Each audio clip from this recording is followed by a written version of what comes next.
actually went into effect in about 2001. At that time, we had probably roughly 3,000 medical marijuana patients in the state of Colorado and a handful of caregivers that were growing marijuana on behalf of the patients. There wasn't a whole lot going on the scene, particularly with law enforcement at that time. In 2005, there was a city ordinance to decriminalize marijuana in the city of Denver and make it the lowest law enforcement priority. In 2006, there was another constitutional amendment, Amendment 44, that was seeking to legalize marijuana in the state of Colorado, and that was defeated. 2007, the ordinance passed, making marijuana in the city and county of Denver the lowest law enforcement priority. 2008, the town of Breckenridge decriminalized marijuana. And in 2009, moving into 2009 and 2010, that was a really significant time for the state of Colorado. One of the things that kind of lined up in 2009 is President Obama moving forward with his election campaign in 2008, made campaign promises that if he was elected president, his administration would likely have a higher level of tolerance for medical marijuana patients and the use of medical marijuana in the country. The reason that became a significant factor in the state of Colorado, at the same time in the state of Colorado, in 2009, there was a lawsuit filed by a patient by the name of Damien Lagoy. Damien Lagoy sued the Colorado Department of Health, saying that a rulemaking process that CDPHE was trying to invoke as far as the number of patients that each caregiver could have was flawed in the rulemaking process. Denver District Court Judge Neves actually came back in favor of the plaintiff and ruled against CDPHE, and that really was kind of the cornerstone of what started the brick and mortar dispensaries opening up across the state of Colorado. So from the federal level, with President Obama being elected president, the Ogden memo being released to U.S. attorneys in states that had medical marijuana statutes on the book, and then this lawsuit really kind of laid the foundation in Colorado for marijuana dispensaries to start opening up. Between 2010 and 2013, there was a continued marijuana campaign to legalize marijuana, and then obviously, as we all know, in 2014, marijuana was legalized. A graphic map kind of showing what happened across the state of Colorado. In 2008, Amendment 20, in 2000, Amendment 20 passed. There was a handful of caregivers. There was not a lot going on from 2001 to about 2009. Handful of caregivers, maybe several thousand patients statewide. Less than 10 caregivers in 2006, 2007 statewide. Then what happened with what I had described with the lawsuit and the change in administration of federal government, we suddenly had several thousand businesses open up. And what was significant about this, these businesses opened up particularly in the city and county of Denver and the Denver metro area, but there was no regulation or framework behind it at all. So the caregivers opened up these brick and mortar businesses, started selling marijuana to patients under the umbrella of them being caregivers, and there was no regulatory framework or rules or regulations whatsoever. That's when in 2010, the Colorado General Assembly moved forward and ultimately passed the House Bill 10-1284 to create the medical marijuana regulations that were kind of the foundational piece for the recreational regulations that we have in place today. So during all of this, particularly the last, maybe 3 or 4 years, the Colorado Association of Chiefs of Police took a look at, okay, what are we going to do and what is our response going to be as police chiefs to start across the state of Colorado? I will tell you, how many law enforcement people in here? Few, handful of people. What we found, and I think my panel would probably agree to this, law enforcement in particular, we kind of went through the stages of grief. We went through kind of, we were in denial. We didn't think that it was going to happen, and that's kind of where we were back in 2008, 2009 timeframe. We simply did not think that it was going to pass, and it did. And then we went into anger. Hell no, we're not going to accept this. It's got to go away. And guess what? It didn't go away. And what's happening here in the state of Colorado probably mirrors what's going to be happening across the rest of the country. So speaking to the law enforcement people in the room, I will tell you, start taking a look now at what you need to do around law enforcement training, data collection, and public safety issues. Don't assume that it's not going to pass in your jurisdiction. Start working on it now because it likely is going to pass. So law enforcement here in Colorado has gone through the stages of grief, and we're back and forth. I won't say that we're at acceptance yet, but we're getting closer to being at acceptance. One of the things that the CACP focused on after going to a number of different committees and work groups and that type of thing, we really focused on 3 areas as kind of those priority areas for us: law enforcement training, data collection, and then legislative involvement to try to make sure that the law enforcement voice was being heard in the state of Colorado. At the same time, we created a marijuana working group and a separate law enforcement training working group, and we brought together stakeholders from across the metro area and across the different disciplines to make sure we were able to share information about what was happening in our different areas of expertise and focus. So what did we see as our major, probably top priorities? Data collection is still a major concern. I remember on January 2nd of 2014, the Colorado Chiefs Association and most police departments and sheriff's departments in the state of Colorado were getting telephone calls from around the world. What's going on? Is crime going up? What's happening with your accidents? What's happening with disorder and that type of thing? We simply weren't set up to collect that sort of data.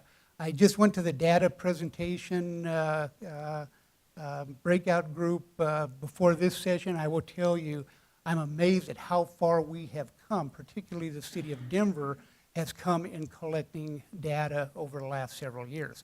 The difficulty, Denver's done a great job at being able to mine the data sources and the various databases and that type of thing, but the difficulty is how do you bring this all together to a data dashboard, if you will, and be able to assess what's happening across the state of Colorado, particularly when you look at police departments and sheriff's departments, that most of them don't have the resources that Denver has.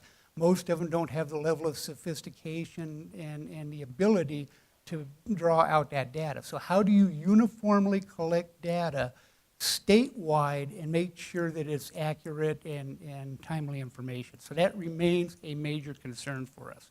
The second area is training, particularly around how to detect and process impaired drivers and first responder safety issues. The Chiefs Association received about a little over $1 million from marijuana funds, worked with the Colorado Post and Attorney General's office to come up with law enforcement training to be able to roll out to law enforcement across the state of Colorado. I'll give you some statistics here in a minute, how many officers we've trained. I will tell you the difficulty in training law enforcement, and something that you will be faced in your jurisdictions, is the rapidly changing, fluid environment that we're in as we talk about legalizing marijuana. So as an example, last legislative session, I believe we had 22 separate pieces of legislation around marijuana in the state of Colorado. So all of the police officers that we had already trained, obviously we have to go back and try to touch on this again and update the training. How do we now continue to educate officers as we move forward? And then finally, the legislative issues. For those of you who are in states that marijuana is on the ballot and likely to pass, understand that the law enforcement voice oftentimes is drowned out. What we found at the chief's level and what we found in the senior management levels of law enforcement across the state of Colorado, when we tried to talk about this, really folks, legislators in particular, didn't particularly want to hear what we had to say. And the lobby is very well funded and has a very strong voice and has done a very, very good job in being able to sell their message. So oftentimes the law enforcement voice gets drowned out a little bit. So what has our response been at the CACP level on data collection?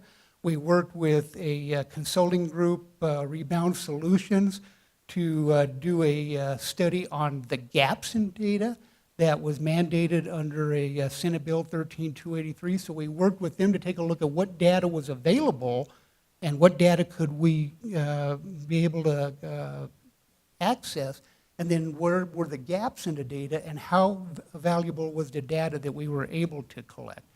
We have been represented in the governor's office data issues working group, and they've met several times during 2014, 2015, and they're getting a handle on how they're going to collect data on a statewide basis. The Division of Criminal Justice released a foundational data report in March of 2016. I'm not going to go into a lot of detail on this data report. I just want to make a point that it's available online, and Jack Reed is the author of this report. Jack Reed has done a phenomenal job of mining and putting together what data is available statewide. Not a lot of information that is going to be able to forecast where we're going to be several years out. He looks at this report as baseline data, kind of a starting point.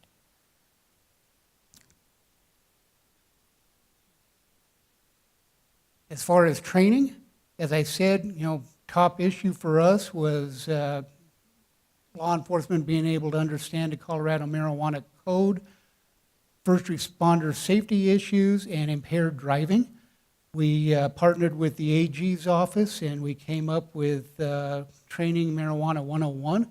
As of September 2016, Colorado Post has trained 5,000 officers in the state of Colorado out of about 15,000 statewide.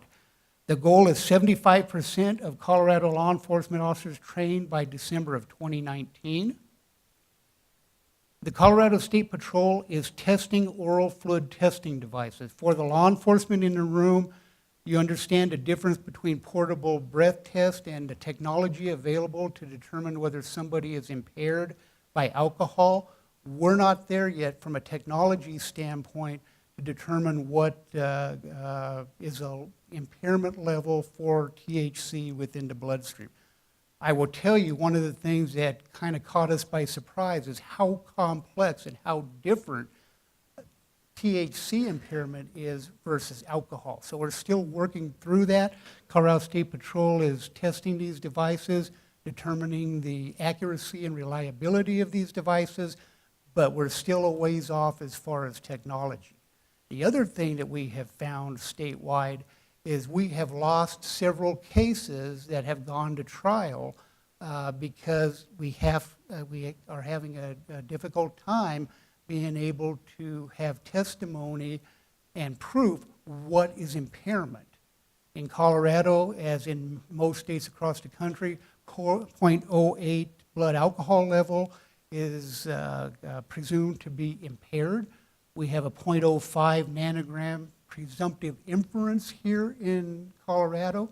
And what that means is if we're able to get a blood test and determine that they have .05 or higher of THC in their system, the next obstacle is determining, are they in fact impaired? Because regular users, heavy users of marijuana, particularly marijuana patients, may be much higher than .05 nanograms of THC. That doesn't necessarily mean that they are impaired. So it becomes very complicated for law enforcement and prosecutors to be able to present a case to a jury and be able to get a conviction. So we've lost several cases already, and that is a work in progress that we're going to have to develop more experience and expertise over the next several years. What's the future plan for training?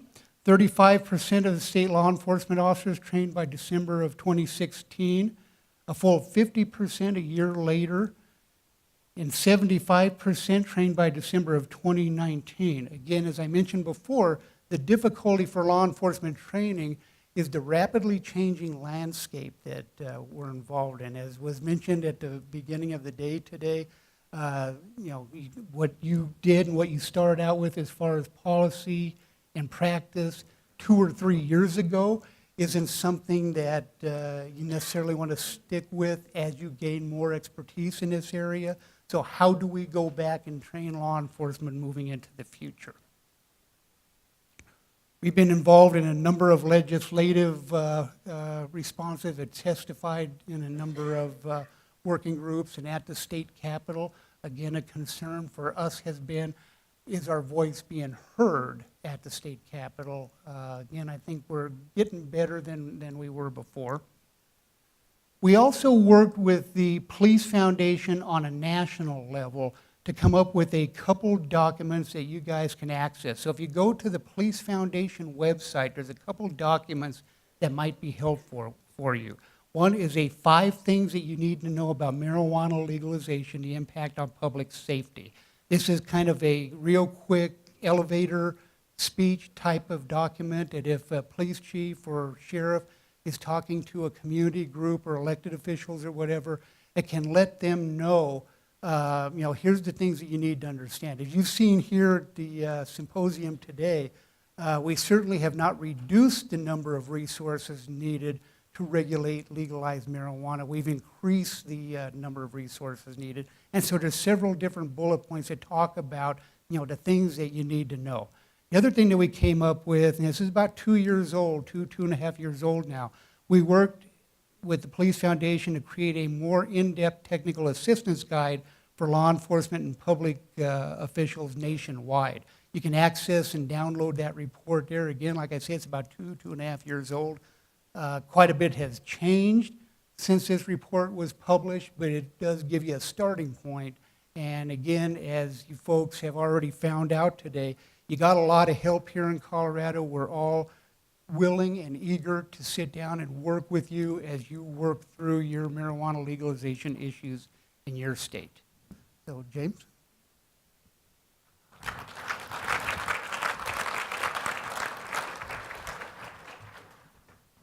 Is the mic working back there? The guy turned it on. Okay. If I walk around up here, I'm going to break my neck, so I'm going to step down here for a few minutes anyway. I'm James Henning. I'm a commander now in Denver. 4 years ago, when all of this started, I became a lieutenant in the Vice Drug Bureau in Denver. And I can't think of a better way to start these kind of speeches than just tell you where I was 4 years ago before our election. I had just made it and been assigned to narcotics. I was sent down there, and I went to a commander's meeting, and someone at the commander's meeting from narcotics commanders from all over the region stood up and said, hey, by the way, there's an initiative that's going to be on the ballot to legalize recreational marijuana. And I heard that, and I did exactly what you all are doing right now. You're saying, it'll never happen. I literally remember thinking that in my head. It'll never happen. 4 years later, wherever I go, this is the question I get. Whether I'm on vacation or speaking in other locations, people say, well, it's legal now, so what's the problem? And right after the election, as we were working our way through our levels of grief, we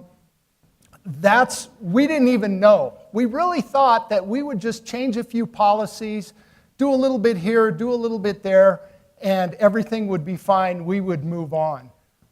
It didn't turn out that way. And kind of how I'm going to take you through kind of that mid-level, what we went through in the Denver Police Department, which is about 1,500 officers, what we went through in the legalization process. And then I'm going to hand it off to Scott Pendleton from Aurora. For those of you that don't know, Aurora is the largest suburb to Denver, second or third largest city in the state. And they have a lot of the same issues. And Scott's a sergeant. He's going to talk to you about what we're seeing with home grows and the black market in marijuana. Real quickly, just to kind of put things in perspective, everyone talks about licenses and how much the city of Denver is doing right now. But until you really see the numbers and you think about it, right now, as of September 19th, 577 grows, 215 locations where you can walk in and buy either medical or recreational marijuana, 139 MIPS or kitchens. We never thought about that number, and there's 11 testing labs. So 1,062, 474 separate locations. When you look at, just to put it in perspective, when you look at that number, 215 locations, that's more than we have 7-Elevens. That's more than we have McDonald's. And that's more than we have Starbucks combined. That puts it in perspective. There's that many locations. But what's surprising is it's not like you drive around and see one on every block. It's not as overwhelming as I thought it was going to be. You go out and, I mean, this is a beautiful city, and probably part of the grief process for me as an officer, working my way through it, is I love this city. I grew up here. I'm going to stay here. I really don't want it to be known as Top City USA. The nice thing is, I think we're doing a pretty good job of taking care of that image as we go through. So that's a little soapbox. We talked about the Office of Marijuana Policy, which is headed up by Ashley Kilroy. You have to understand, legalization is that tidal wave, and everybody's kind of said it. It's a tidal wave that takes out all of City Hall. It's every agency in the city. And then everybody's touched on this. These are all the laws that we've passed in the last 4 years. 12 plants on a residential property, 36 plants on a non-licensed grow. That's had a huge impact for us. That was an excellent law for us. It really kind of changed the landscape of the criminal production and sale of marijuana. Eliminate extractions. We never knew about extractions. I'll show you a little bit about that here in a few minutes. The odor ordinance, we were talking about that a few minutes ago, and now the capping the grow and store licensing. It was said by someone earlier today that he didn't feel we needed local control. Leave it at that state level. Don't leave it to municipalities to opt in or out or to control marijuana. I can't disagree more. I think it's critical that you have local control, because what's good for Pueblo is not good for Denver, and what's good for Denver is not good for Lakewood, and it's not good for Grand Junction. Every city has to have some control over how they want to deal with marijuana. So, as I go through this whole thing, I thought, what do I want to know? If I could do one thing, what would I do? And I would send a letter to myself. The way I figure it, if the post office can somehow send a letter, and if you send a letter and it can show up 4 years late by some weird miracle, I figured by the same weird miracle it could show up 4 years early. So I'm sending myself a letter back to James of October of 2012 from James of today. And what do I need to know 4 years ago? And I'll just kind of click my way through a few of these things. First thing is knowing that it was going to pass. Because if I'd have known it was going to pass, I would have started prepping a little bit earlier. We would have started talking to people earlier and get past that denial stage. Also, we really thought the feds would come in and shut it down. They're not coming to your rescue. Okay? I think you know that. We didn't. And then finally, it's legal now. Get over it and get to work. And you're going to have to work your way through this brief process quickly if it passes in your state. This is a big one, and you have to understand this. Marijuana is not alcohol. And everyone wants to make these parallels that marijuana is alcohol. Even so much so, they were talking about open container laws in vehicles. So the state legislature got the open container law for alcohol, and everywhere it said alcohol, they just crossed it out and wrote in marijuana. As if having an open container of marijuana in a car is, when I first read the law, I pictured that film canister of marijuana open. And like I was going to arrest somebody for that. Up, close, open, close, open. It was just absolutely ridiculous. It's not the same in DUIs, as Chief Vasquez alluded to. It's not the same in how you prosecute cases and how you seize evidence. There's numerous differences. And as you work your way through this process, watch for those parallels. You're going to hear it mimicked over and over again, just like alcohol, just like alcohol. It's not. It's very, very different. Oh, okay, so critical thing. This is, and you've heard it over and over again. I can't jump up and down here and say it enough. You have to build these relationships with the other agencies. When we first started, hey, we're cops. We don't talk to firefighters, right? We don't talk to them. But the first time I was at a meeting, and Danica Lee said somebody from the Department of Health, this would be, about 6 months after everything happened, and Andy Pasquale, a food inspector, and I was like, what the heck is this guy doing here talking about marijuana?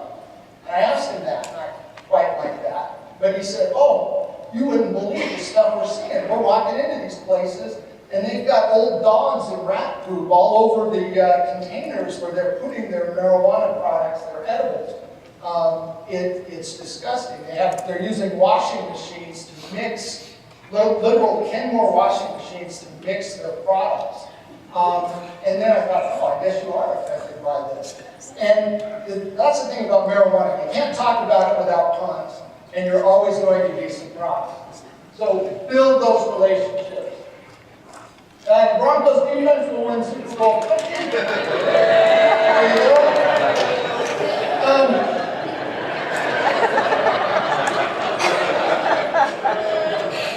So, your biggest crime issue, up until a month ago, this was our biggest crime issue. Burglaries to licensed marijuana facilities. It was our second largest reason for burglaries to licensed facilities. It's still a big problem. I'm going to get to a few slides here later. I'm going to show you what's going on with home grows just in the last month to kind of illustrate that what's going on. We have tracked marijuana-related crime going back to the beginning of 2012 all the way up to last week. We continuously track this. And year in and year out, that's our biggest problem, are those burglaries. When we first started, we thought there's going to be robberies all over the place. All these facilities dealing cash, they're going to get robbed. We really haven't seen that. We get 3 to 4 robberies a year. Marijuana dispensaries or centers, they're very hard to rob. They have a lot of surveillance, they have a lot of security, they have man-trap doors, so you go in one door and then you can't get in until you get into the next one. It's easier to rob a bank, quite literally. So they burglarize them, and they're very sophisticated. We have groups of burglars work in the city, work in the metro area, and they know exactly where to cut the hole in the roof and go in to get at the marijuana. What they're stealing generally is finished product and plants. The cash, that's locked up in safe. So burglary is a big issue for us. if you write down one thing, again, I'll make my pitch. I met Sarah Wilson. She is the DEA analyst in charge of marijuana. She's back in Maryland, I believe. I met her back at a class in Washington with Quantico. And Sarah knows more about the movement of marijuana across the United States and the issues across the United States with marijuana probably than anyone else. She's an incredible resource for you. Just to illustrate, we were talking about pesticides, and we were in the big pesticide meeting in February of 2015, and everyone was kind of wondering what happens when you smoke marijuana with pesticide on it. I sent her an email. 15 minutes later, she sent back a study from California, and basically the study shows that depending on how you smoke it, whether you use a bong or whether you use a joint, depending on how you smoke it, you get up to 69% of the pesticide into your lungs. That's how fast you ingest it. But that's the kind of resource Sarah is. So if you write one name down, Sarah Wilson. THC extraction and concentrates. I want to show you real quick what this looks like. We've been talking about it, but I want to show you what it looks like. And then tomorrow, Brian Lucas, we're very lucky, City of Denver, a Denver firefighter named Brian Lucas has really become probably the national expert on THC extraction in the country. And he does an excellent job. He's going to present tomorrow. Be sure to see that. It will be more in depth. So,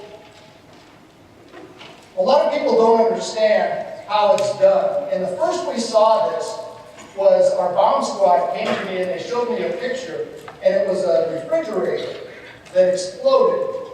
And they said, have you ever seen anything like this before? We think somebody put a bomb in the refrigerator. And I didn't know. Well, what it was somebody put their concentrate into the refrigerator, and the butane came off, filled the refrigerator, the freezer, and then the refrigerator with butane. The compressor kicked on, and it blew up the refrigerator.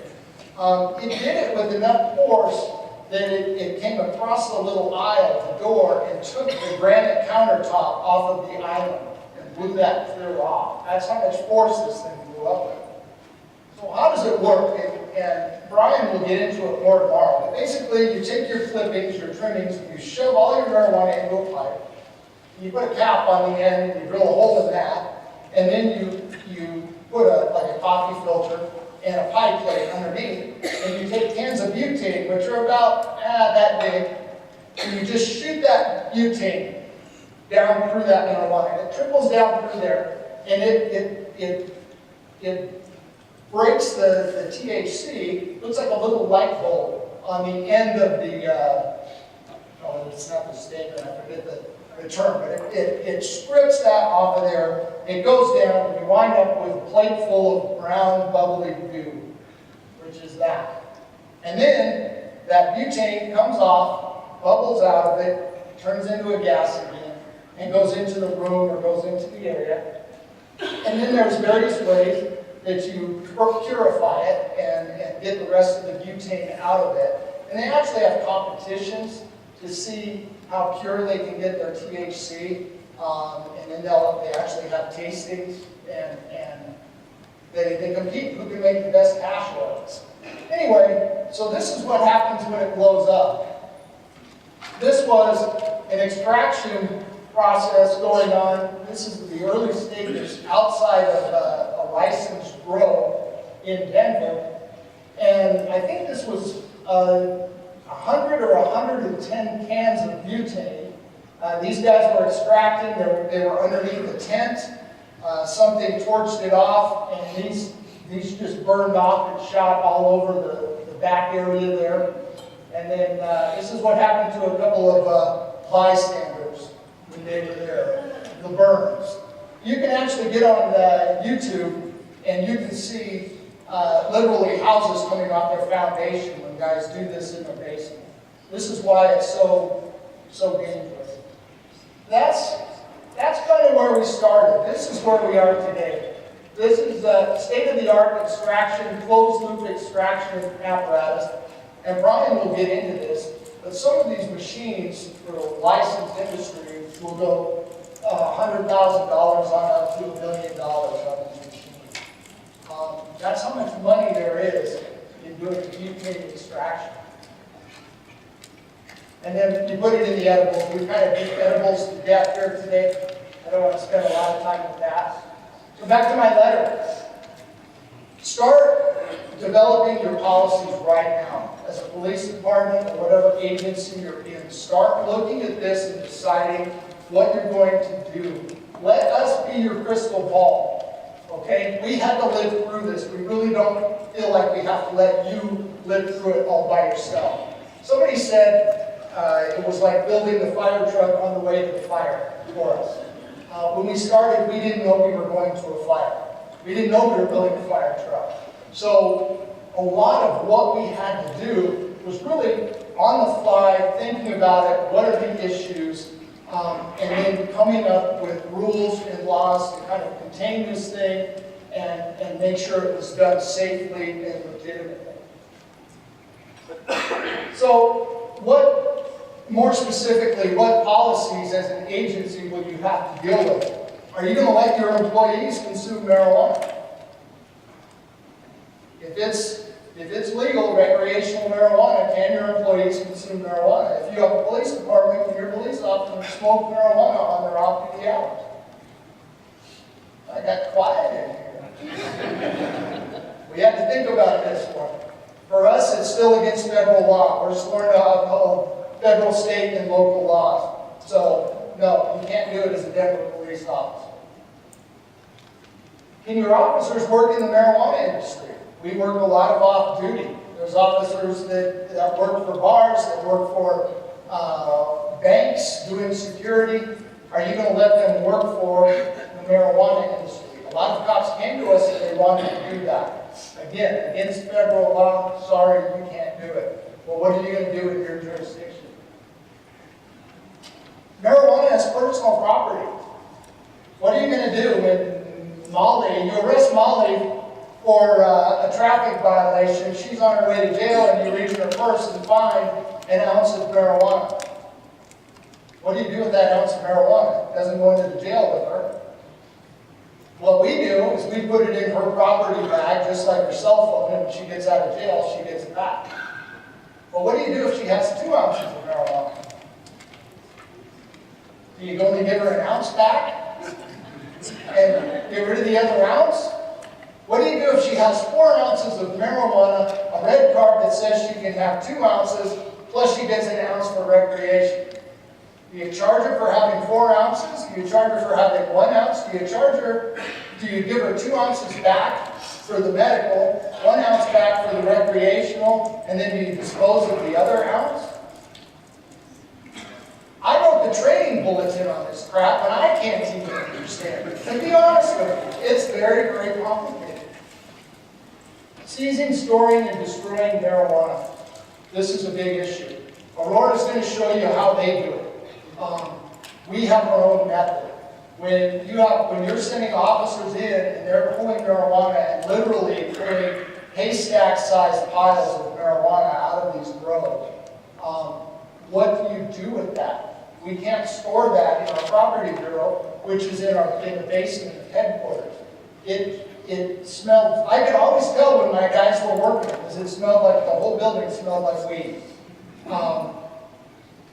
It molds, it stinks, there's a lot of hazards that go with that. Right now, fresh marijuana plants, we bring it in, we weigh it, and we destroy it immediately. We take it out to a giant mulching machine, mix it with dirt, and destroy it immediately.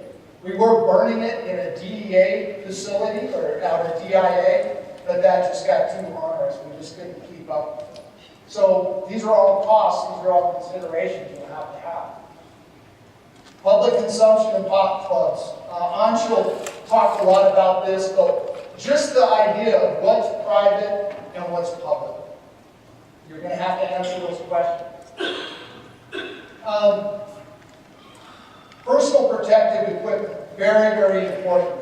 You're going to be sending your officers into these groves. In some of these groves, they might just walk in and walk through, right? No problem. In other ones, they're going to be in there literally pulling that marijuana out of it. And it doesn't sound like that big of a deal, right? It's natural, organic product, no problem. That's what I thought the first time I did it. I went in, I wore a half mask, I wore a blue coverall suit, and I got in there and started pulling weed with my guys. We're all sitting back there. Started pulling weed with the best of them, right? I got home at 3 o'clock in the morning, this hit me in the head, got it on my hands, the whole bit. So I get home, take off all my clothes, leave those in the garage, and I walk into the house. Well, actually threw my clothes in the laundry right there, got in the shower, and took a shower at 3 in the morning. Went to bed, and then I woke up at about 8, 9 o'clock, and I'm talking on the phone to my chief. He was asking me questions about the grow, and I realized I'm smelling my skin, and I realized I still smell like weed. I'm doing this. I take another shower, scrub up, do all that, go to work. 3 or 4 hours later, I'm smelling it again. It was coming out in my pores. It literally coming out of my pores, and it took about 5 days before I stopped smelling like weed. Marijuana grows are dirty, nasty, and dangerous, and you have to provide protection for your officers, not just the investigators that are cutting grows, but those officers that are going in and inspecting grows, for the city inspectors, building inspectors, fire inspectors. Everybody needs that protection. It's very important. I'll point out, there's Sharon. If you have any questions, talk to Sharon. She's risk management in Denver. Okay. She's not risk management in Denver, but she might be able to help you. Anyway, PPE is critical. The longer you wait to train your cops, the harder it's going to be. All these laws, they change quickly, but you have to train your officers and keep doing it. As soon as officers get out of the habit of enforcing marijuana laws, it's very difficult to get them back into the habit. And again, pesticides are a big deal.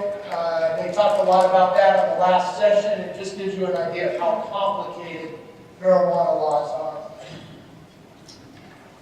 So, quantifying THC is very, very difficult. There have not been a lot of good studies on how you quantify that THC amount on flour and in concentrate. You have to be able to strip all the THC out of the product and test it in order to get that percentage. When we first started this, we really thought, like, for instance, the weed you smoked in college that came up from Mexico, you smoke it, you get giggly, and you go to Taco Bell, right? That has nothing to do with the weed you're seeing today, or if you took the tour in the last few days. That's nothing to do with that. That marijuana you saw at that tour is probably 15 to 17% THC. That brown goo I showed you before that they're using for dabs and all that, probably 70 to 80% THC. This has nothing to do with that Taco Bell weed that people were smoking back in college. It's a whole nother level of drug.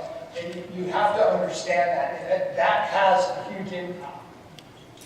It's still not possible with like scientific certainty to test edibles, the amount of THC in, say, a cookie or spaghetti sauce or any kind of a drink, because you have to be able to separate the THC from the sugars and the fats, and scientifically we just can't do it yet. Okay. 2 years ago, even a year ago, data was king for us. Data was our biggest problem. We'd stand up here and just beat it into you about how important data is.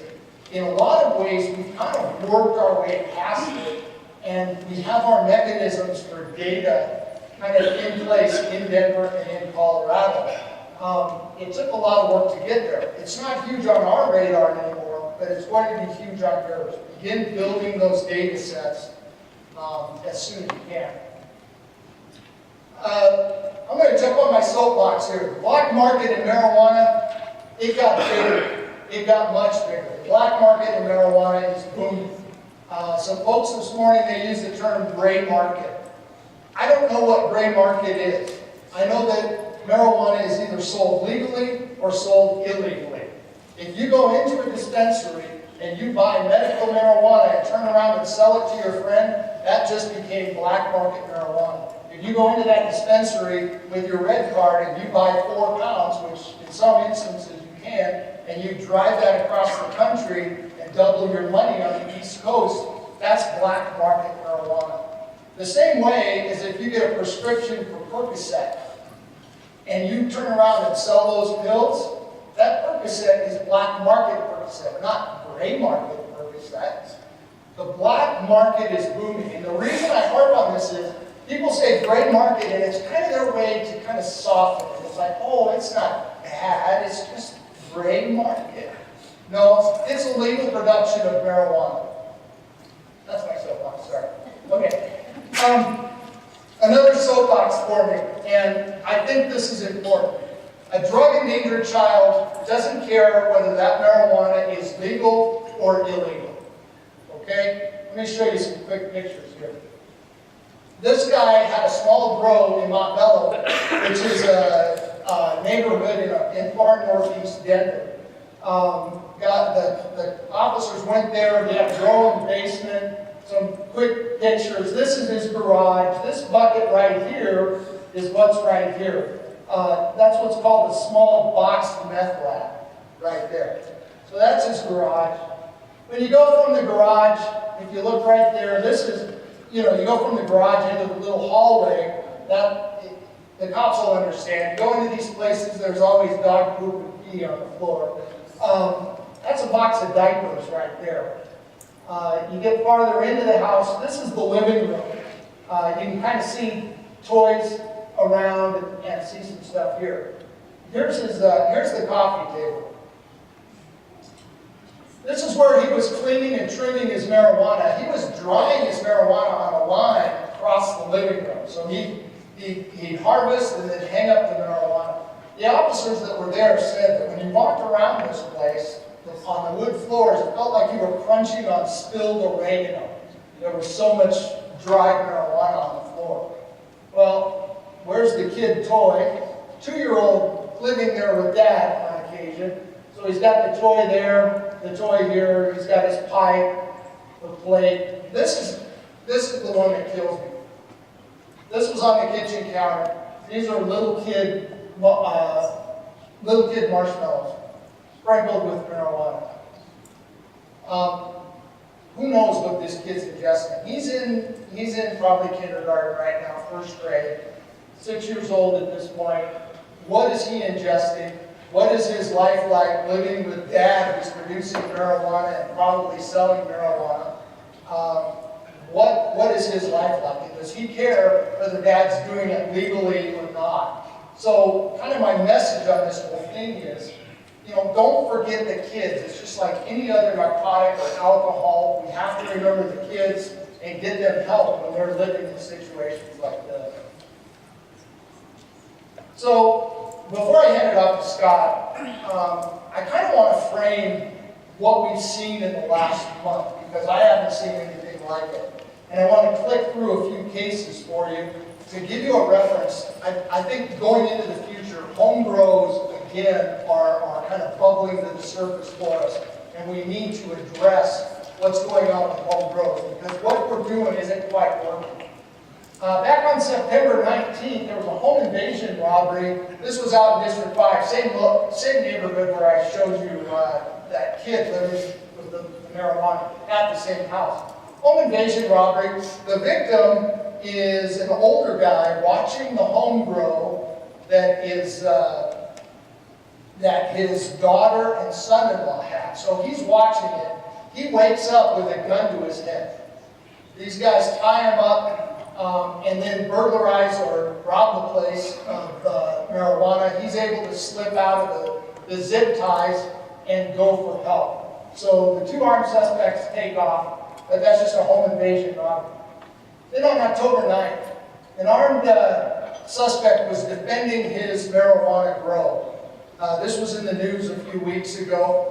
But basically in Denver, he had his grow in the backyard. He had a type of alarm system on it. Early in the morning, he wakes up, he looks out and sees a couple of kids, a 15-year-old and a 14-year-old, they're stealing his marijuana. He gets a .22 and allegedly, this is under investigation, shoots both of them from the house. The 15-year-old male was killed. The 14-year-old was possibly is paralyzed. So, 15-year-old kid dead stealing marijuana. We also have evidence that this wasn't the first time this happened with this location. On October 17th, a guy was defending his outside home grow. This is down in southwest Denver. He goes out and shoots at a guy stealing his marijuana with a BB gun. The guy stealing the marijuana pulls out a real gun and shoots him in the chest, leaving him in critical condition. We went ahead and investigated, went inside, got a warrant for the inside. This guy had set up kind of a dispensary in the front of his house. I guess when you go into the living room, you had a case with jars of marijuana, the whole bit, so you could just walk in and buy your marijuana, and he probably had a mailing list and everything, for all I know. He also had a BHO lab, right? Butane extraction lab in there. On October 19th, detectives went to an outdoor grow right next to the Young Americans Bank in Cherry Creek. I guess the marijuana was coming over the fence.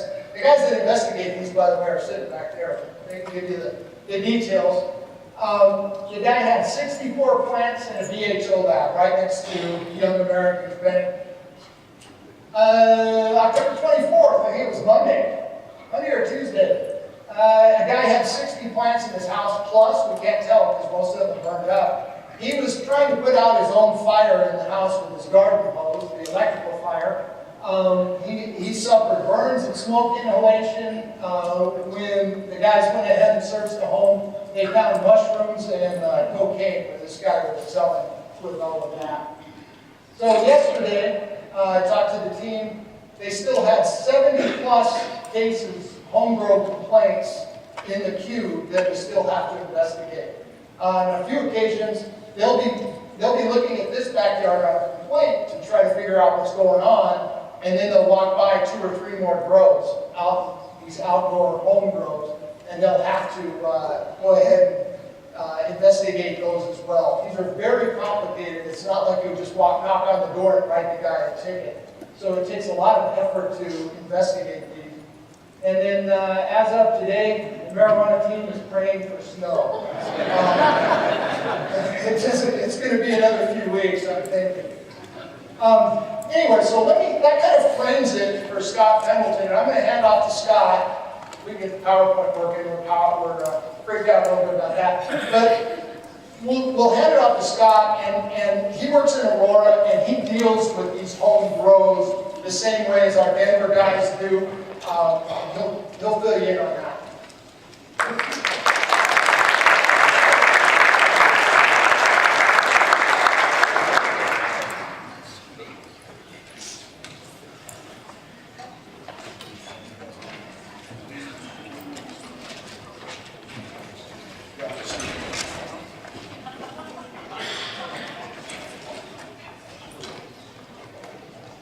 Good, am I on? I guess I am.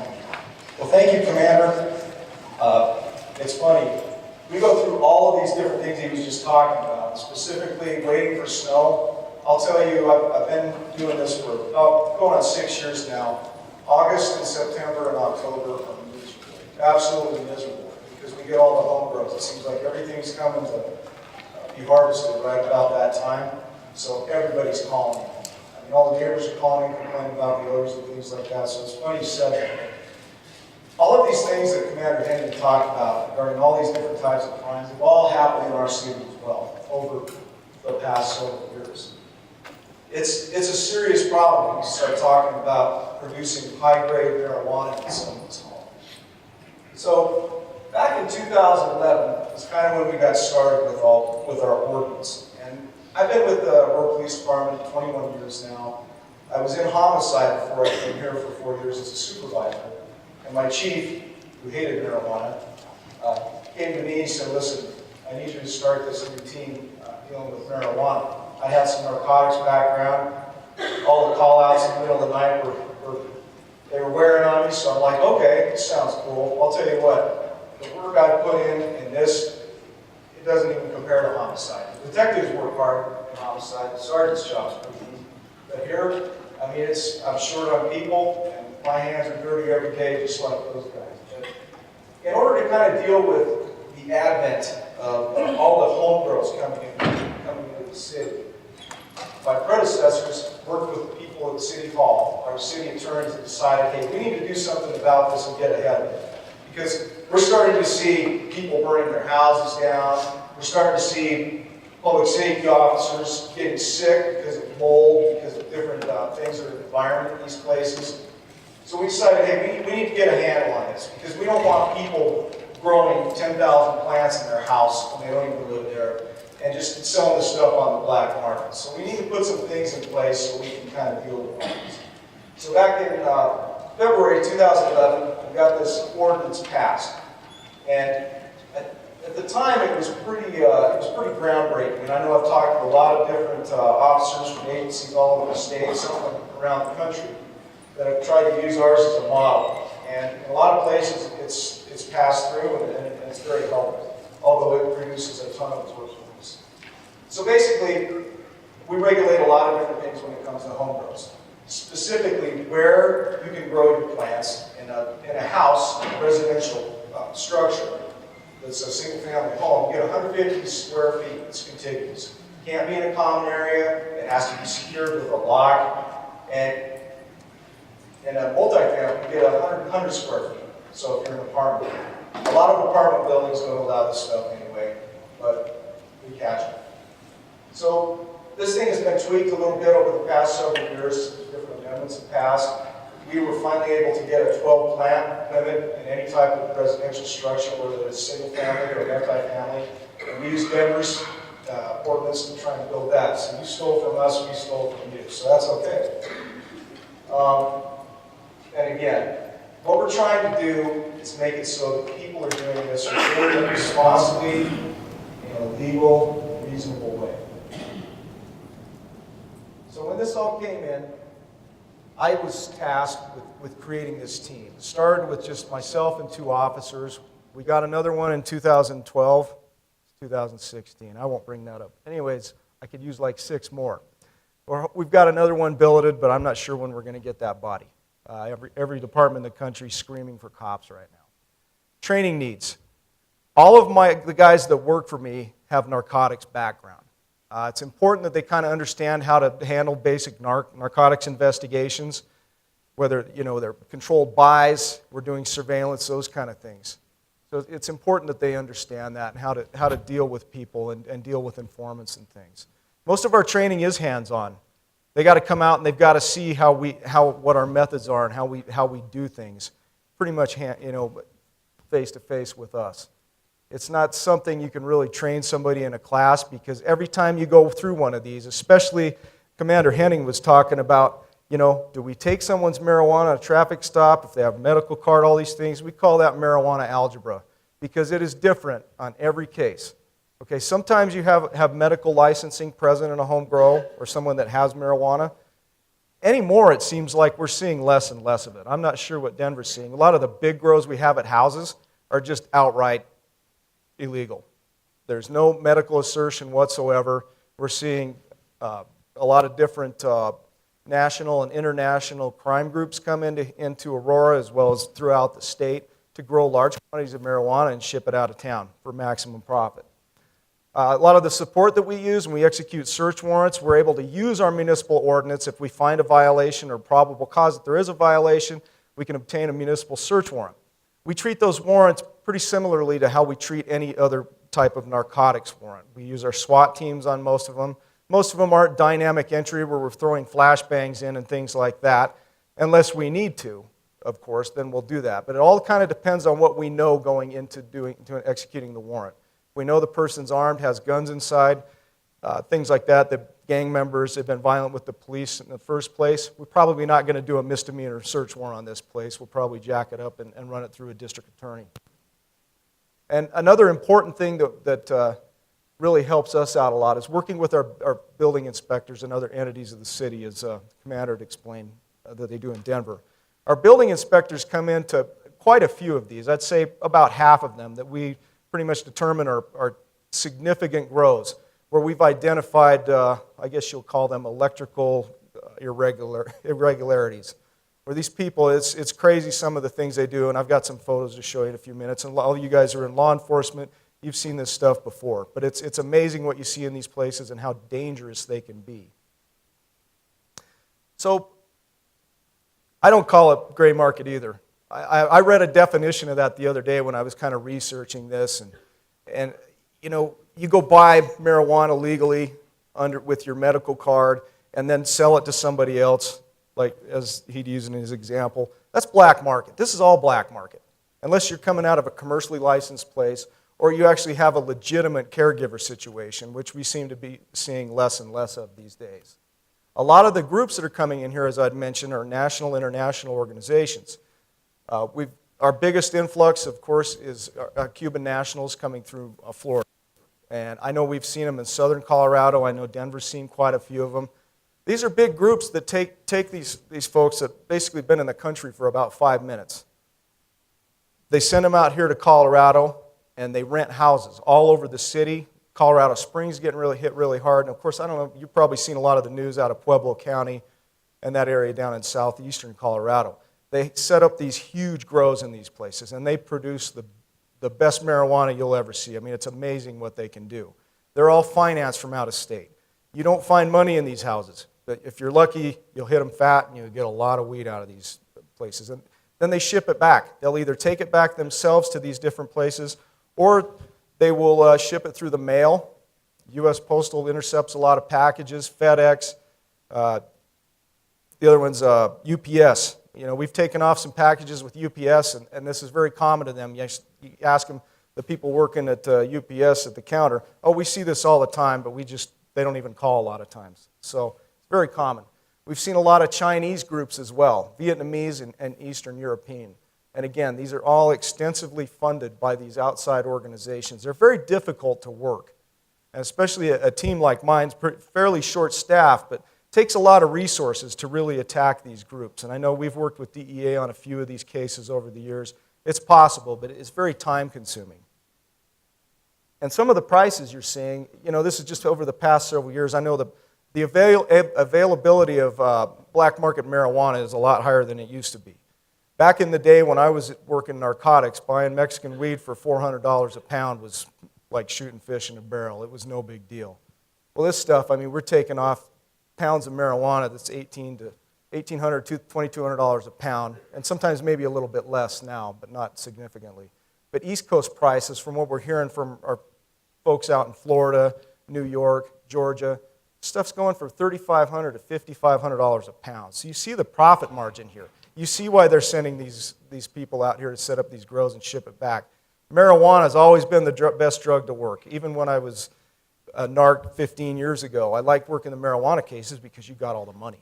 And there's always a lot of money associated with that, and the profit margin's great. And this kind of gives you a visual. And this is going back a year, kind of where we're seeing marijuana go all over the country. And I would imagine since this little map came out, I'm sure we've got some in New Mexico, Nevada, Oregon, Washington. I think you guys are plenty well supplied out there on your own. And we're seeing a lot of stories like this come out in national media. This was a stop of a motorhome in Tennessee. Again, they got 100 pounds of marijuana. They're seeing this all the time. That's why our neighbors hate us so much, because they're popping people with marijuana left and right. But in a Cuban grow, this is one we hit in a very affluent part of town down in southeast Aurora. I'm not sure if any of you know where Heritage at Eagle Bend is. It's a kind of a retirement community, and it's surrounded by a lot of these homes that are surrounding are about $1 million range, $750,000 homes. But we go into this place on a search warrant because the neighbor's complaining that the house stinks. We go in and see these big trash bags in here. Well, there's about 60 pounds of marijuana that was all packaged up and sealed and ready to go. And I'll show you how we knew that. Because there was a van parked out in front of the house. We got a search warrant for the van. We go in and we find all these canisters in here. These are 1 gallon canisters for like vegetables, things like that. They're all brand new. I think we had about 150 of these cans. So all they do is put them in the can, seal them up, put some kind of label on them. They look legit. They drive them down the road, take them to Florida or South Carolina or wherever they want. That's a Cuban grow where I'm actually in the garage. Shows you that, I mean, these plants we see are just, they're amazing on the Cuban grows. I'll tell you, they've got it down. And if we're lucky, like I said, we'll hit them fat, where they're actually drying all this marijuana. That was another case. We probably took about 100 pounds of marijuana that was just in the garage drying. And this is a clue. If you see one of these things, which is, it's a commercial trimmer. You see these in a lot of the big cultivation centers, and they use these. They put the marijuana buds in this, and it actually trims a lot of the leaves off and things like that. They'll keep those leaves. They'll use them for, BHO extraction, CO2 extraction, things like that. Well, if you see one of these in somebody's house, that kind of gives you an idea of how much volume they're doing. Yeah, that's a clue. You go into these grows, it's fascinating again, the legal or the electrical systems that are put into place. This is a house. It was at 404 Zion Street over in kind of an older part of Aurora. We got 3 brand new AC units, and these were all Cubans as well. All the ballast set up in here. They had this thing set up. It would have been the largest grow we'd ever seen in the interior of a home, and I think it was about 4,000 square feet. Fortunately for us, a lot of it was still under construction because we'd probably still be out there working on this stupid thing now. And here's another clue. The picture it's a little hard to tell, but you see this one line here. Basically, that's one line that should supply your entire residence, a normal residence, with power. You see that one here? Those are 3 of those wrapped together.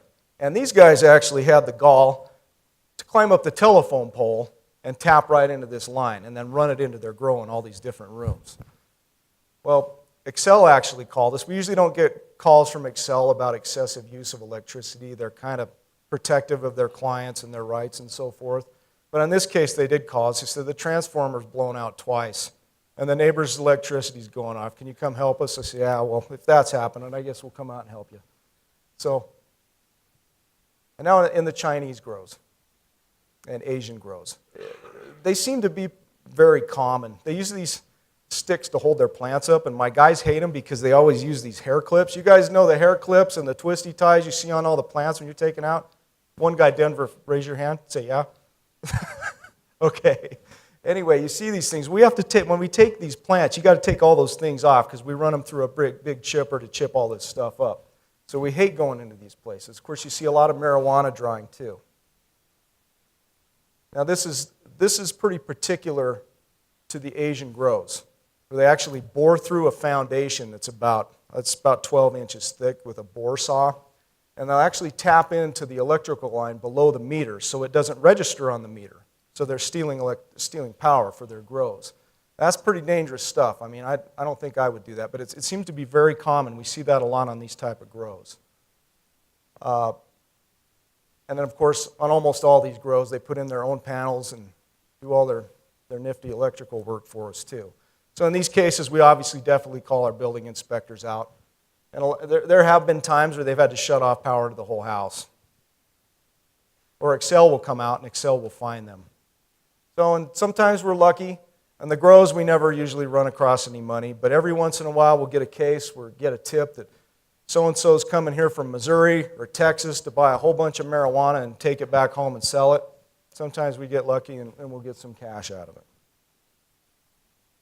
And these are just some of our efforts. It kind of gives you an idea of how things have really sped up over the last couple of years regarding our home grows. We still have 3 months, about 2 months, I guess, left in the year. And you can kind of see where we're at as far as the number of summonses we've issued on municipal misdemeanor cases. Number of search warrants we've executed is already approaching last year, but our grows, I mean, we're already up to over 140 just this year. Last year we did, I think, 172 or something like that. I've got that for you here. But yeah, we're at 143 now. So since 2009, you can see that every year we've gone up and up and up. And now I don't know what's going to happen. We might beat that, we might not. But you see that the number of search warrants we've executed has gone up tremendously over the past several years. Our BHOs have seemed to kind of leveled out a little bit, although we did have one yesterday and we made an arrest today on one. Case filings, things like that, everything's increased. But this is the thing that has really increased. The number of plants that we've seized on grows. And you can see just in the last 3 years, we're pushing 25,000 plants that we've taken out of these places. That used to be, for us, it was a challenge. And a lot of departments and narcotics units were very careful, or very afraid, I should say, to take plants from these people because of their medical assertion. Well, that's true. You have to be careful and you have to be able to apply the marijuana algebra to each situation, whether you're going to take plants or not. But again, in most of these large grows we're seeing, these people don't have any medical assertion. They don't have any licenses present. So then it just becomes a straight felony for us. So we'll file those cases with the district attorney's office. And we can also go after them on the misdemeanor municipal charges. And there's not a double jeopardy issue. We've already worked through that because our municipal ordinance actually kind of falls under building and zoning violations, although they still have the same penalty as a misdemeanor, so I call them misdemeanors for convenience. So you go through and you have to make these decisions. Now say someone does have a medical license. Hey, doctor said I can have 99 plants. Okay, well anything over 6, according to Amendment 20, there's an affirmative defense for it. So if you have 400 plants at your house, that's not going to fly. And essentially we started taking plants. We started taking their overage. And we've been doing it for several years now. And a lot of people ask me, after I give a speech like this, have you ever been sued? We've never been sued. But again, you have to be careful how you do this. If you go arbitrarily taking plants from people that do have a medical assertion that's somewhat legitimate, yeah, you can incur some liability from that. So this kind of gives you an idea where our plants or our seizures are at, just on plants over the last several years. So, there's the problem. And Commander Henning had mentioned this a bit ago. How are you going to deal with these plants when you take them? It's a big problem. We used to take our stuff to the main station too. It stunk up the whole building, and we'd get calls. Of course, we're not in that building, so it didn't bother us very much, but people would complain. Our property people would be, it would drive them crazy because they'd have to deal with this stuff. And we're still not able to destroy it quickly. Our district attorneys in our 2 judicial districts, they won't let us do that yet. So we got to hold on to this stuff until the case disposed. So essentially, kind of what we've done is we went and purchased a trailer. And this used to run behind a semi. We got it for a pretty good price, about $1,500, I think. It's pretty much inoperable. It's not going to drive anywhere. And basically, we went and retrofitted this thing so that we have drying racks inside of it. We've had as many as probably 3,000 plants in here at a time hanging. We dry them all out. It's got an air filter system on it. And once these plants are dry, then it gets to be a really dirty, nasty job because we have to put all our PPE on. And I didn't mention that, but yes, that's a very important part of this. Every grow my guys go on, if we're handling plants, we all get suited up in our Tyvek suits and our masks and everything else. But to move forward, we keep all our plants in here till they're dry. Then we take them outside. And we just got an $8,000 commercial chipper. It's used for big tree branches and everything. We run everything through that.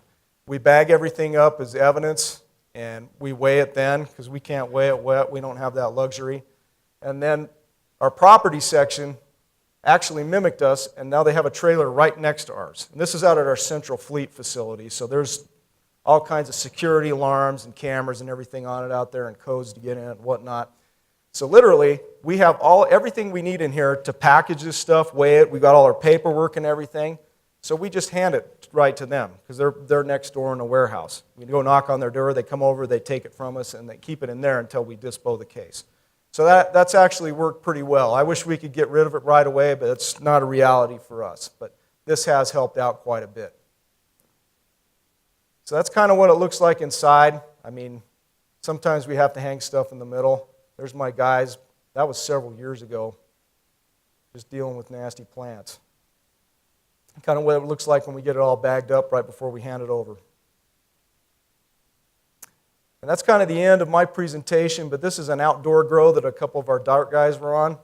And you got to love the plants in Colorado because this time of year, well, it's getting a little late now, but you start getting into September, and they're incredible what can grow in somebody's yard. I mean, I had him hold his arm up because the buds on these plants were bigger than his forearm. He's a pretty good-sized guy. But anyways, this whole thing is a real challenge, that's for sure. A lot of trial by error on our part, a lot of learning as we go, and a lot of modification. But I think we do a pretty good job with this stuff now. It is what it is. It's a dirty, nasty job. But my people, they work their butts off, and I'm real proud of what they do. Anyways, thank you very much.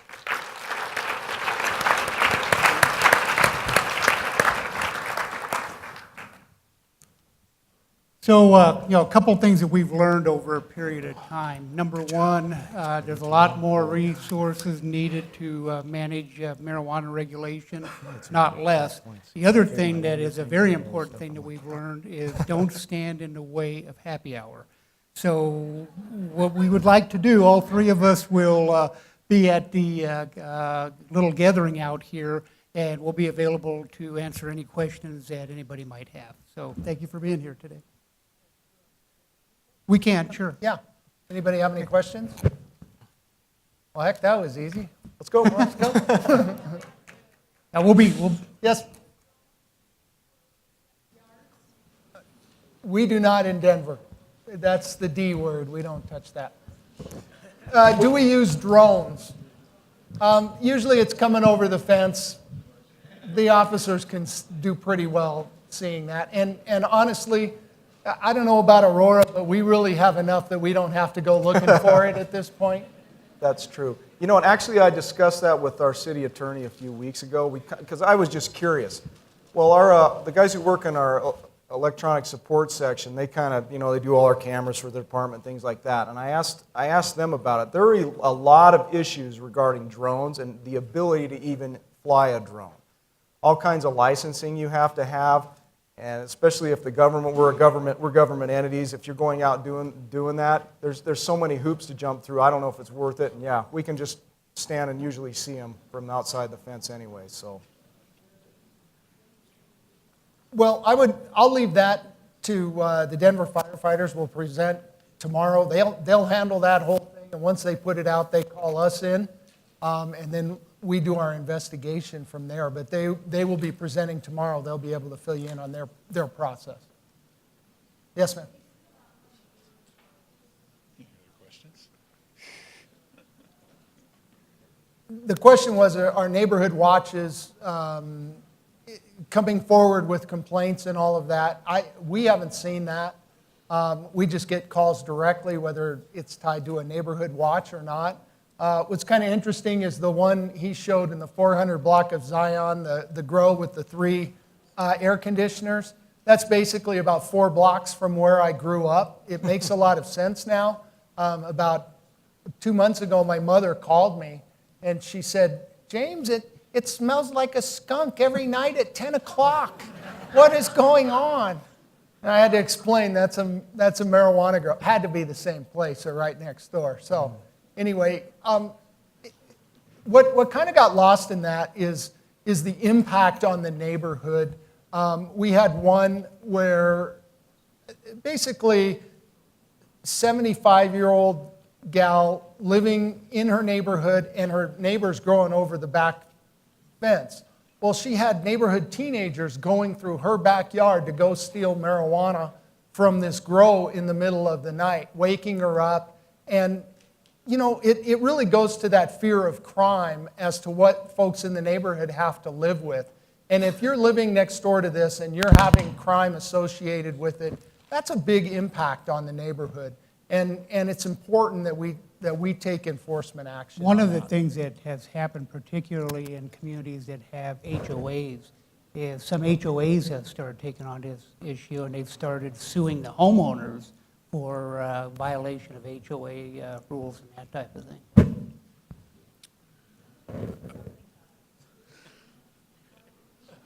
Use the microphone. The odor ordinance, they presented that on the last presentation, and that's just something that's coming on board the end of this year, but it's going to be an excellent tool. How exactly that'll be enforced in Denver, I'm not sure. I think that will be the regulatory agency that enforces that. And if I could add to that Go just ahead. real quick, the odor is actually part of our ordinance. If we can smell growing marijuana outside the curtilage of the property it's being grown, like in the street, on the sidewalk, or next door, it's a violation of our ordinance. We get search warrants for that all the time, and that's really all it takes. It's been a pretty useful tool to us. We're kind of envious of that one. Go ahead, sir. John Todd, LA County Fire, and just a question for Sergeant Pendleton. After you're done with the marijuana and it's gone through your processing, is it considered hazardous waste? Not necessarily, no. It's not treated that way. It's transported out in trucks, and it basically, we take it out to an incinerator by DIA, and we've done that for quite a few years. So no, I mean, as far as a hazmat, we don't have a hazmat contractor come out and take it from us. No. Yeah, that's one of our challenges in California with trying to burn stuff because of our air quality Right. restrictions. So thank you. In Denver, we actually mulch it with 50% dirt, and they just compost it right out, and that has really been working well for us. It's solved a lot of problems just doing it that way. Thanks.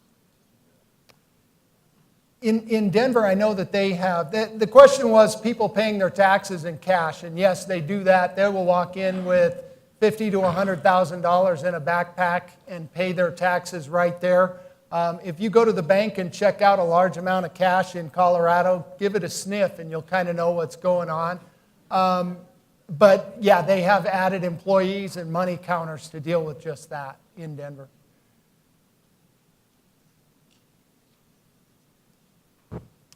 More over.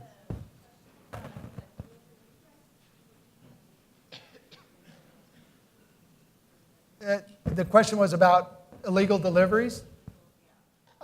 Yes, we do that. If anybody wants to get on Craigslist right now, take a look. Get on Craigslist Denver and type in marijuana for sale. There's somebody on there that will bring you marijuana and have it here in probably 20 minutes. That's all black market sale of marijuana. Completely illegal. We see all levels of trade, illegal trade in marijuana. One thing we see a lot of is people coming into the state. They buy 2 to 5 pounds, $5,000 to $10,000 worth, and they take it right out of state, double their money, and they just drive back and forth every couple of months or every few weeks and just double their money, and that's a very lucrative trade for them. We run operations with that, but again, we're stretched with our marijuana team what we can do. Right now, I have 3 sergeants and basically 13 detectives dedicated to either licensing or pretty much the illegal production and sale of marijuana in Denver. The other difficulty is actually being able to get a conviction on these cases. We're getting more and more issues around jury nullification and prosecutors saying, you know, that they really don't have a likelihood of conviction on marijuana cases. And kind of to tag on to that, when we run these operations, my detectives, they not generally, but frequently find weapons involved in these situations. It's more likely when you run a marijuana deal like that you're going to find a weapon than heroin, cocaine, or meth. And that tells us that these people are basically either ripping each other off on a steady basis. They don't call us on those. And I'll add something again, because that seems to be what I'm doing all the time. But, no, it's all right. Well, one thing we did kind of notice is that with these deliveries and the Craigslist type scenarios, we started to have a lot of robberies, and a lot of things were coming out on the media, robberies, homicides, shootings, things like that, where people had showed up to meet this person to buy their marijuana and they're ripped off. Well, then all of a sudden, we're seeing these dealers, the legit dealers, who are portraying themselves as legit, they started adjusting the amounts downward of how much marijuana they'd sell. It became harder and harder to buy a pound of marijuana, multiple ounces, things like that, because they'd say, well, I'll bring an ounce out. That's all I'm bringing. And then the likelihood of being robbed with a lesser amount comes less. Molly keeps inviting me for a drink or something like that, so go ahead.